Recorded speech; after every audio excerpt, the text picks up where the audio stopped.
The restaurant was quiet, wrapped in soft golden light and the gentle sound of classical music. Crystal glasses shimmered on polished tables, and wealthy guests spoke in low, confident voices. For many, this place was more than a restaurant, it was a symbol of status.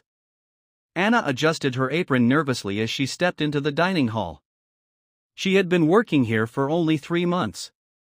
To most customers, she was just another waitress, polite, quiet, invisible. But tonight, everything was about to change. At the far corner table sat a man who seemed to own the room without speaking a word. His tailored suit fit him perfectly, his watch sparkled with diamonds, and his eyes were cold and calculating. Everyone knew him. Richard Hale. A billionaire businessman. Powerful. Arrogant. Untouchable. When Anna approached his table with a gentle smile, Richard barely looked at her. "Good evening, sir. May I take your order?" she asked softly. Richard glanced at her for a moment, then turned to his friend and spoke in fluent French. "Regarde-la," he said with a smirk. "Elle n'y comprend rien. Ces filles sont toutes pareilles ignorantes et naïves. Look at her. She understands nothing. These girls are all the same, ignorant and naive." His friend chuckled quietly. Anna heard every word. Her fingers tightened around the notepad, but her face remained calm.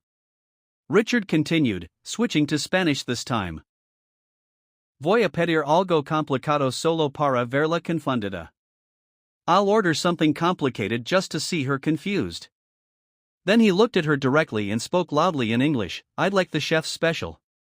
"Make it interesting," he said with a faint smile. Anna nodded politely. "Certainly, sir."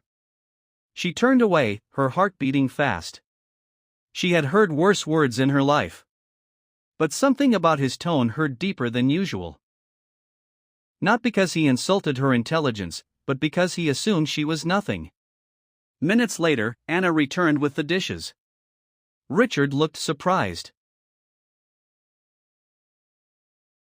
"Perfect timing," he said, raising an eyebrow. But he wasn't finished. As she placed the plate in front of him, he leaned back and spoke again in French, his voice low but clear. "Elle croit qu'elle est intelligente. En réalité, elle n'est qu'un serveuse. She thinks she's smart. In reality, she's just a waitress." This time, Anna didn't walk away. She slowly looked at him. And then, in flawless French, she said calmly, "Vous avez raison, monsieur. Je suis serveuse. Mais être serveuse ne signifie pas être stupide." "You're right, sir. I am a waitress. But being a waitress does not mean being stupid." The table went silent.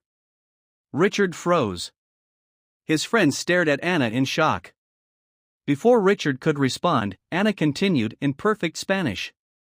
"Why humiliar alguien en otro idioma no te hace superior.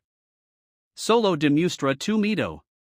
And humiliating someone in another language doesn't make you superior. It only shows your insecurity." Richard's face changed color. The entire restaurant seemed to pause.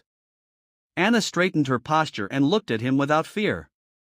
"I studied languages for years," she said softly in English. "Not because I wanted to impress rich men, but because I wanted to escape poverty.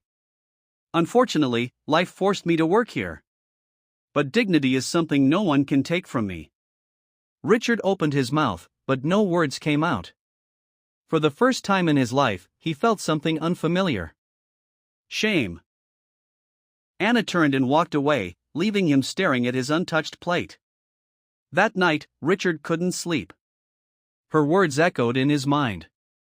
"She's just a waitress." But he knew he had been wrong. The next evening, he returned to the restaurant. Anna was surprised to see him again. When she approached his table, he didn't smirk this time. "Good evening," he said quietly.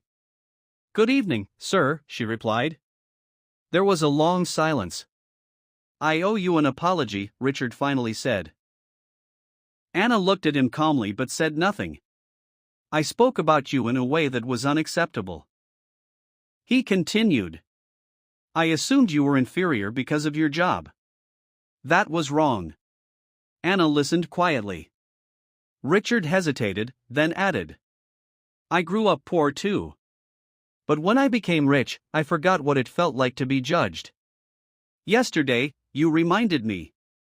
Anna looked at him for a moment. Money changes people, she said softly. But it doesn't have to. Richard nodded slowly. From that day on, something changed. He stopped treating people as invisible. And Anna stopped being afraid to speak. Weeks passed. Richard often visited the restaurant, but not to show his wealth. He talked to staff members, learned their names, and listened to their stories. One evening, he asked Anna a question that surprised her. Why did you never respond before, when people insulted you? He asked. Anna thought for a moment. Because sometimes silence is safer, she said. But yesterday, I realized that silence can also be a kind of humiliation. Richard smiled faintly.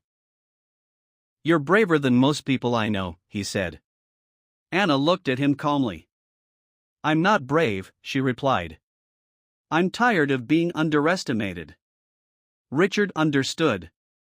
For the first time, he saw not a waitress, but a person with dreams, intelligence, and dignity. And in that moment, he realized something that no amount of money had ever taught him. True superiority is not about wealth, language, or status. It is about respect. Months later, Anna no longer worked at the restaurant. She had received a scholarship to study international relations. On her last day, Richard came to say goodbye. You changed my life, he said honestly. Anna smiled gently. No, she replied. You changed it yourself. I only spoke the truth. As she walked away, Richard watched her disappear into the crowd. And for the first time, he felt proud not of his money, but of the lesson he had learned. Because sometimes, the quietest voices carry the most powerful words.